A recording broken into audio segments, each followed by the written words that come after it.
Assalamualaikum warahmatullahi wabarakatuh. Nama saya Gilbert Orlando dari kelas 12 Farmasi. Di sini saya akan menjelaskan ujian praktik yaitu dari mata pelajaran kimia dengan judul adalah identifikasi larutan asam basa perhitungan pH. Oke. Berdasarkan teori, salah satu reaksi kimia yang terjadi dalam suatu zat adalah reaksi asam basa antara larutan dengan berbagai indikator yang menimbulkan perubahan warna pada indikator sehingga dapat diidentifikasi suatu larutan. Tergolong dalam larutan asam kuat, asam lemah, basa kuat, dan basa lemah, atau juga larutan netral. Berdasarkan derajat keasaman atau pH, suatu larutan dapat dianalisis kadar ion H+ atau OH- dalam larutan, sehingga bisa ditentukan molaritas larutan yang menunjukkan kepekatan larutan tersebut. Pada ujian praktek ini dilakukan identifikasi berbagai larutan asam basa menggunakan indikator alam yaitu kunyit dan kol ungu, serta indikator laktus merah dan biru, kemudian indikator universal dan phenolphthalein atau PP. Selain itu dilakukan pengukuran pH larutan menggunakan kertas indikator universal. Ini adalah berikut alat dan bahan yang kita gunakan. Yang pertama ada batang pengaduk, gelas kimia, plas tetes, phenolphthalein, ekstrak kunyit, pipet tetes, indikator universal, kertas lakmus, dan ekstrak kol ungu. Ini ada 5 sampel larutan, dimana yang pertama ini adalah orang pasti banyak tahu, yaitu adalah cuka atau CH3COOH. Kemudian ada H2O atau Aquades, ada soda api NaOH, ada NH4OH atau amonia, dan ada HCl. Pertama kita melakukan indikator percobaan laktus merah. Nah, laktus merah ini di mana laktus merah, kertas laktus merah dimasukkan ke dalam larutan 1 akan menghasilkan warna merah. Kemudian laktus merah dicelupkan ke larutan kedua akan menghasilkan warna merah. Laktus merah dicelupkan ke larutan ketiga akan menghasilkan warna biru. Laktus merah dicelupkan ke larutan keempat akan menghasilkan warna biru. Yang terakhir, laktus merah dicelupkan ke larutan kelima akan menghasilkan warna merah. Selanjutnya ada indikator laktus biru, di mana laktus biru dicelupkan ke larutan pertama akan menghasilkan warna merah. Laktus biru dicelupkan ke larutan kedua akan menghasilkan warna biru. Laktus biru dicelupkan ke larutan ketiga akan menghasilkan warna biru. Laktus biru dicelupkan ke larutan keempat akan menghasilkan warna biru. Dan yang terakhir, laktus biru dicelupkan ke dalam larutan kelima akan menghasilkan warna merah. Kemudian ini adalah indikator ekstrak kunyit, di mana tiap tabung reaksinya ini diisi oleh ekstrak kunyit. Nah, untuk tabung reaksi pertama, ekstrak kunyit diisi dengan larutan 1 sehingga berwarna kuning cerah. Tabung 2, ekstrak kunyit diisi dengan larutan 2 sehingga berwarna kuning tetap. Tabung 3, ekstrak kunyit diisi oleh larutan ketiga sehingga berwarna merah. Tabung 4, ekstrak kunyit diisi dengan larutan keempat sehingga berwarna jingga. Tabung kelima, ekstrak kunyit diisi dengan larutan 5 sehingga berwarna kuning terang. Nah, berikut adalah kesimpulan dari indikator ekstrak kunyit. Kemudian indikator ekstrak kol ungu, di mana tabung 1 ekstrak kol ungu dicampur oleh larutan 1 akan menghasilkan warna merah jambu, dan tabung kedua ekstrak kol ungu dicampur larutan kedua akan menghasilkan warna ungu yang lebih cerah dari sebelumnya. Kemudian tabung yang ketiga ekstrak kol ungu dicampur ke larutan ketiga akan menghasilkan warna yang hijau. Yang keempat, ekstrak kol ungu dicampur larutan keempat akan menghasilkan warna biru. Yang kelima, ekstrak kol ungu dicampur larutan kelima akan menghasilkan warna merah. Nah, ini ada kesimpulan dari indikator ekstrak kol ungu yang sudah kita lakukan tadi. Kemudian untuk indikator phenolphthalein, di plas tetes yang pertama ini phenolphthalein ditetesi oleh larutan 1 dan hasilnya tidak berwarna. Di plas tetes yang kedua, phenolphthalein diteteskan oleh larutan kedua dan menghasilkan warna merah jambu. Yang ketiga, phenolphthalein sama dengan phenolphthalein di kelas tetes yang ketiga, phenolphthalein diteteskan oleh larutan ketiga tidak berwarna. Yang keempat, phenolphthalein diteteskan oleh larutan keempat tidak berwarna juga. Dan yang kelima, phenolphthalein diisi oleh larutan kelima dan tidak berwarna juga. Untuk phenolphthalein di mana jangka pH-nya itu antara 8,0 sampai 9,6. Sekarang kita berada di masuk ke tahap indikator universal. Pertama, dicelupkan indikator universal dicelupkan ke larutan 1 sehingga indikator universal tersebut berubah menjadi indikator yang cocok, yaitu berada di indikator pH nomor 3.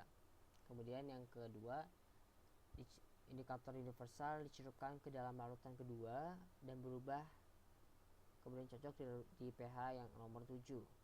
Nah, yang ketiga, indikator dicelupkan ke larutan ketiga berubah dan cocok di pH nomor 12. Yang keempat, indikator universal dicelupkan ke larutan keempat dan berubah dan cocok di pH nomor 8. Yang kelima, indikator dicelupkan ke larutan kelima berubah dan cocok di pH nomor 1. Nah, berikut adalah tabel hasil pengamatan yang sudah kita lakukan tadi, di mana lakmus merah dicelupkan ke larutan 1 berwarna merah, lakmus biru dicelupkan ke larutan 1 warna merah, ekstrak sol ungu dicampurkan ke larutan 1 warna merah jambu, ekstrak kunyit menjadi warna kuning cerah, larutan PP menjadi tak berwarna, di mana kesimpulannya itu mereka itu adalah larutan asam. Jadi larutan 1 itu larutan asam. Kenapa larutan asam? Karena larutan 1 itu adalah tadi cuka. Kemudian larutan kedua, lakmus merah ditetesi larutan kedua akan menghasilkan warna merah. Kemudian lakmus biru akan menghasilkan warna biru, ekstrak kol ungu berwarna ungu cerah, ekstrak kunyit berwarna kuning, larutan PP menjadi merah jambu sehingga menghasilkan larutan netral. Kenapa netral? Karena larutan 2 itu adalah aqueous, karena aqueous itu semuanya adalah netral. Yang ketiga,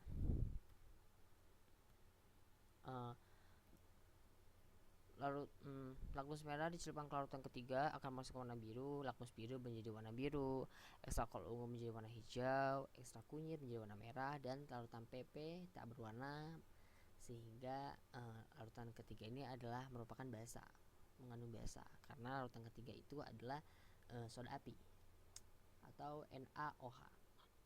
Kemudian larutan keempat itu lakmus merah dicelupkan ke dalam larutan keempat dan menghasilkan warna biru. Lakmus biru menjadi warna biru, ekstrak kol ungu menjadi warna biru, ekstrak kunyit menjadi warna jingga, larutan PP menjadi tak berwarna sehingga menghasilkan larutan yang basah, karena larutan 4 itu adalah HCl.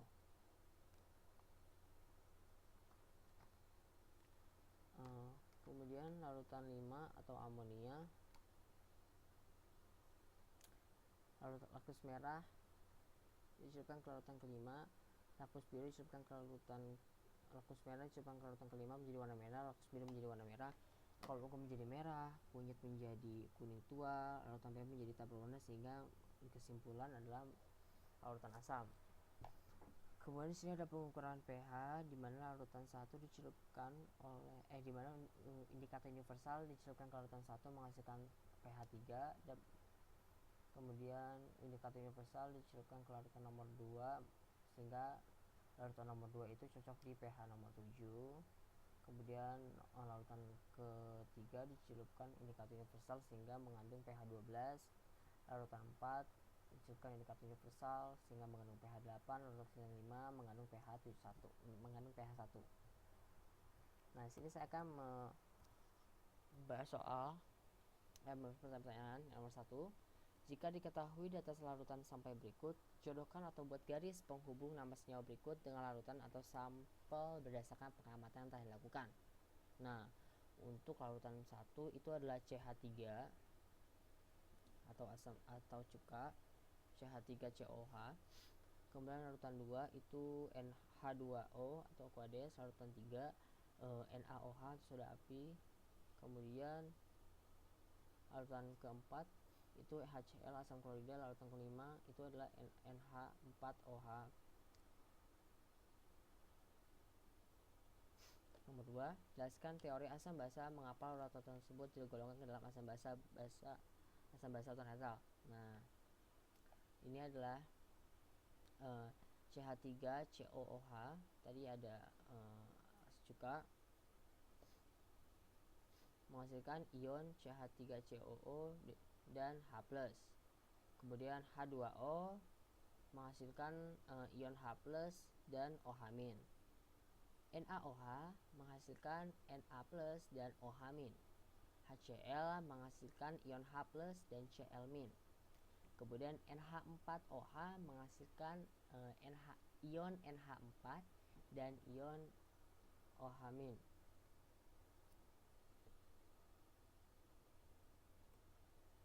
Ini ada pertanyaan nomor 3 dan 4. Berapa traik pH larutan indikator phenolphthalein? Warna apa yang timbul jika suatu larutan dengan pH 6 ditambahkan larutan phenolphthalein? Oke.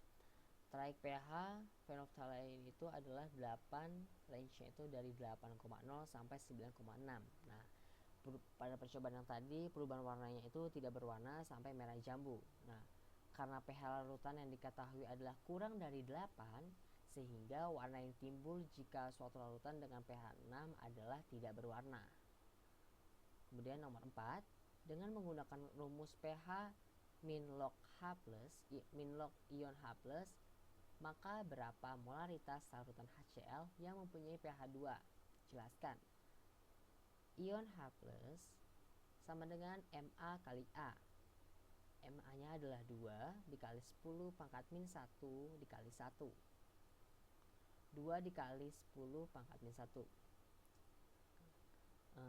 Adapun pH larutan dengan pH yaitu sama dengan min log ion H+, sama dengan min log 2 dikali 10 pangkat min 1, dan hasilnya adalah 1 dikurang 0,3, dan hasilnya kemudian 0,7.